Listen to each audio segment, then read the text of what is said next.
Ene news pack channel manji genkuletedde kiriza nagate mberenga nga kuwa webale kusalawo kugamba nti news pack channel gye nina okuba nti nate nzijjako amawulire katuga kuwe fulufiga kawedde mudda munnango n'atwaliddwa mu kooti byabadde ng'ebyokusaaga Nobert Events yavaayo nalyo kagamba nti atwala fulufiga mu kooti naye kati olwaleero munnange kikakasiddwa nti yabadde tasaaga yabadde serious nnyo ono naamwagalamu obukadde 3 n'obukadde 10 ezo z'abannamateeka ensonga munnange za kooti zikutte wansi ne waggulu Suna Ben ye bamusaba obukadde 9 ate nga munnange Namukasa ye bamusaba obukadde 10 okitegeera nno mukwano naye nga fulufiga bamulanga ki yasabula konsati ya munne nga tennabeerayo era nga Nobert Events agamba nti ono ebigambo ebibyo yayogerera konsati kyekyaleetera n'abantu abamu okutya nga balowooza nti byayayogedde bijja kutuukirira ng'okubba amasimu simanya ng'okubakuba simanya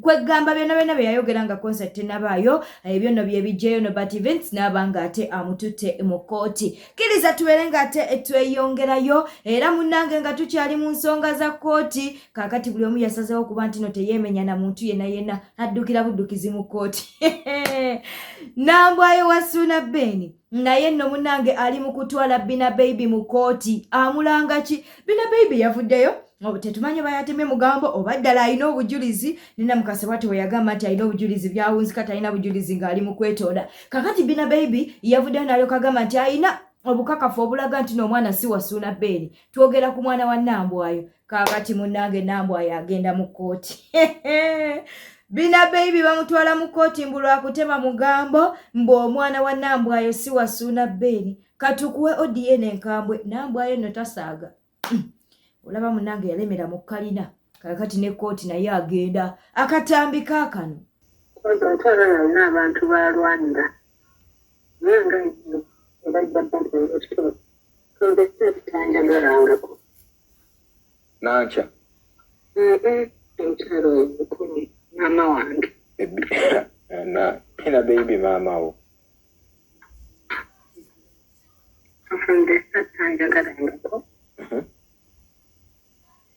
naye bujjute yatagamyeki nerumya omutima gwange bayinza okutulira nenalinda bambaga nebogera naye tekijjayo mazima akizza bntugowa okumugima omunene nga hablu teri amuganyina kubeera kufye kagitegeke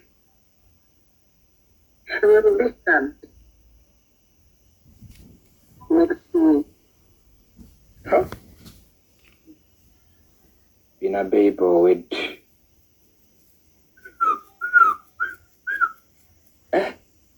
olunaku olulungi Maria kuba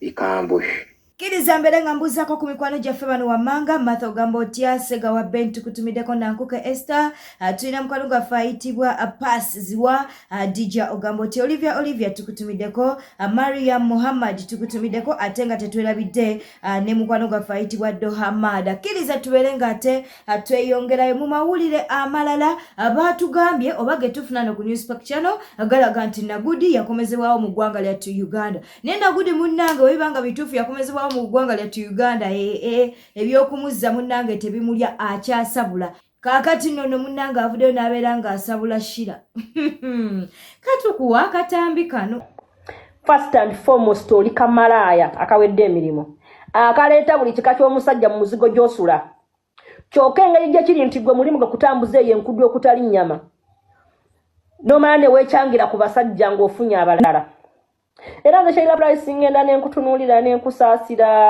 wandibadde ofumbirwa chicken ne muguma nga chicken agenda nagwa abakazi abakuli nga naawe ogenda ne weetunda nodda nga tolese musajja mu nnyumba naye bye by'okuleetaleeta abasajja mu nnyumba nga mulimu omwana omuto your son is not safe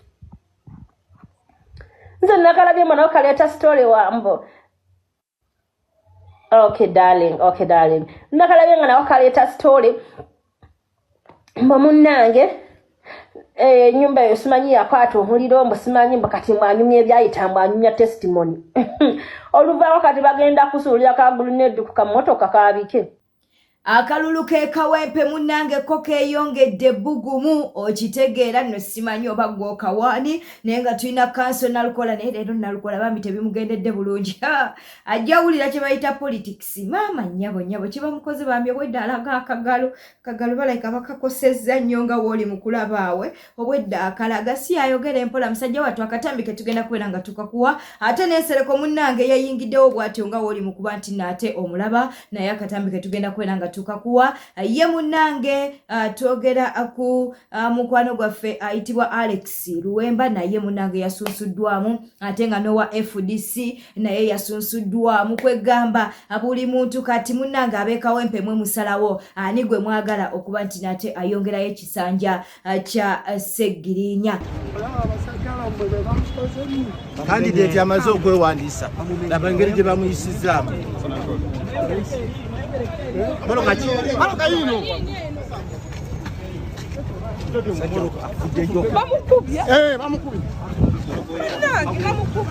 Mubaka wa yono.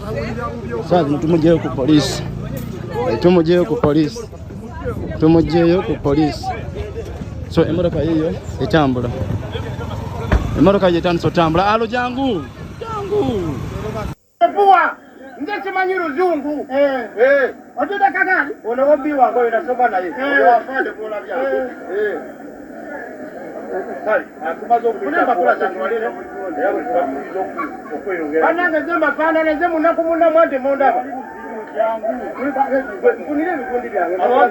Yongerayo munange Umalukise kavuddeyo n'abeera ng'abotola ebyama agambye nti ababaka ba parliament naddala aba opposition nti president Yoweri Kaguta Museveni yabawadde mbu billions 5 maama nnyabo mbu ne w'obalaba kusirika mbu baalidde ababaka abasinga politics ngali mu ssente Umalukise kawaba talimba ng'ababaka baba mu ssente mbu buli omu si billions 5 baberenga beegabanya mbu buli omu yaweereddwa billions 5 oyinza okugamba nti tutema mugambo katukuwa katambi kano Umalukise kabeerenga ate ayongera okubinnyonnyola nfunye information okuva eri ababaka bammwe aba parliament Museveni yabawa billioni 5 kubanga ayina bye yali abatuma nga beekwasa kimu nti munnange bwe tunaabikola abakulonza abo tebajja kuddamu kutulonda n'ababuuza kiki kye mwagala titwagala kasente kambagule ekisanja kiramba obuwumbi obwobu buli mu nsawo gw'oli eyowooza vva ku mubaka wange Katonda wange obuwumbi 5 amawulire nga funye nenfunamu n'akasujja ekyo nkikubuulira nze woba oyagala okukitegeera nti ababaka abo tebali ku mulamwa njagala ogende ogoberere omukulembeze bya postinga Robert Kyagulanyi Ssentamu ogende ne mubabakawo byo bo biki bye bapostinga ku posti zaabwe wojja okutegeerera nti bo bali mu lutalo lulala ffe tuli mu lulala wojja okukitegeerera wojja kumanya ani ali sirias ani muyaayi ekyo nkikubuulira kubanga Museveni yakizuula Robert Kyagulanyi Ssentamu tasobola kulya yagaana okulya mu bannayuganda olukwe n'alabanga ayina kumutematemako buli bamwetoolodde naye ekyessanyu ekiri mu lutalo luno nti munnayuganda yeeyongera kuba bubi kitegeeza ki nti munnayuganda yayina okusituka okweggyako mulabe we okategedde yeri poyinti bulijjo gyensiiba mbagamba nti ababaka ba parliament tebali naffe abakulembeze bonna tebali naffe okujjako okujja bakozesa okubaako ne kye babajjamu mwe mubatuusizza ku ebyo bali eyo basitula bizimbe balina amasomero gatemagana nga muntu owulira basitula bizimbe eri ku mazzi nina ababaka bammwe bemmanyi abasitula ebizimbe eri ku mazzi nakyala bali eyo kugambye bo balina bulungi nnyo nenkugamba nti weesonyiwa ekintu kye bayita omuntu anoonya ennyo position tufokasinge ku kweggyako mulabe waffe tuteeke mukulembeze waffe Robert Kyagulanyi Ssentamu mu ntebe Museveni tumwere nga Museveni akyaliko tewali bijja kubaawo bw'obatunuulira ne beefuula abatabitegeera n'obibagamba butuufu by'obagamba nabo babimanyi ge mazima naye beefuula abatabitegeera kubanga baasasuddwa kwefuula batabitegeera baasasuddwa kusirika baasasuddwa ku actinga nnomo mu mbeera eziri abnormal. Tamale mirundi Junior munange tannazikiza akyagenda mu maaso n'okusabula Lily Puzzle kw'ossa munange ne Sharon annange neera boys dormitory yali tejja kuwangaala. Abasajja ebintu ebisinga okubagatta ssente, abasajja ebintu ebisinga okubagatta bakazi. Okitegeera kati walina okubeerawo ssente, walina okubaawo abakazi ate ekibaawula era bakazi ng'ono alidde ku mukazi wa munene oli n'alya ku mukazi naye mbu bano ebyabatabudde ssente naye nga ye Tamale mirundi Junior talina mukwana akyagenda mu maaso n'okuba nti no asabula Sharon kw'ossa ne Lily Puzzle. Akatambike kaaka Ama kutumiddeko nnyo Frank Antambi tabiriimu ne Bulunoke. Lily Puzzle ne Salum they were culprit number 1. Those two will answer for their crimes against me. Ntambi ne Bulunoke tebabiriimu. This boy, those two basiriikiridde okumala ebbanga nga mulowooza muli bagezi. So it is time for you to pay.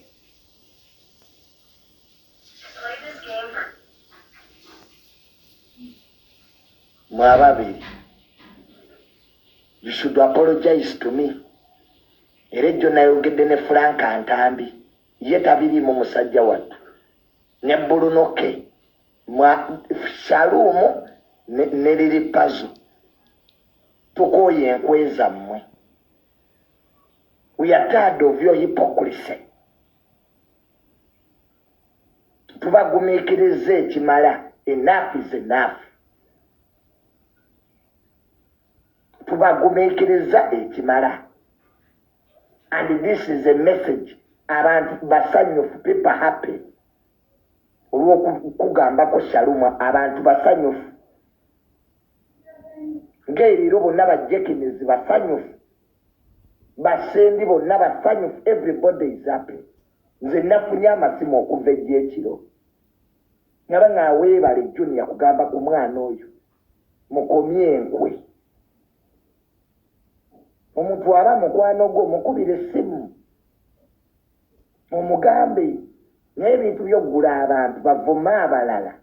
Kiriza tubeere nga tetubuuzaako ku Saazi Moses oyo nno wa One Touch Records tubatumiddeko bakola audios munnanga ayagala obulango oba oli muyimbi upcoming oba munnanga oludde mu nsika ey'okuyimba bajja kubeera nga ate bakufulumiza oluyimba bannaffe abo aba One Touch Records. Mwami Saazi tukubuuzaako, twagala okubuuzaako ku Matanda tukutumiddeko Po Ndugwa tukutumiddeko waliwo omukwano gwaffe ayitibwa Ndibalekera Prosi kwagala tukutumiddeko ate nga tetwerabidde Nvuma Ruth nawe tukutumiddeko. Twagala okubeera nga tubuuzaako ku mukwano gwaffe ate ayitibwa Birabwa Harriet. Bwete tambudde obadde mulabe mulungi naye sooka video eno obeere nga ogimpeera like subscribinga leka obubaka bwawo mu comment section ku mawulire ge tukuwadde ate teweerabira n'okunyiga akadde ka notification. Beera bulungi, weeraba.